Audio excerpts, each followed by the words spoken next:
کم حرفی از نشانه‌های کامل گشتن ایمان میباشد. خداوند زیباست و زیبایی را دوست می‌دارد. از یاد کردن این دانستن نیست.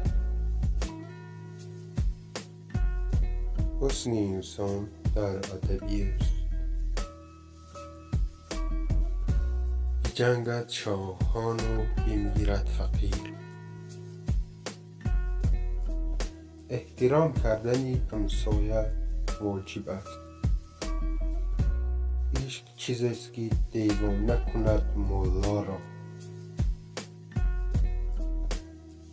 به 100 سال یک دوست آید به دست، و یک روز دشمن توان کرد شست.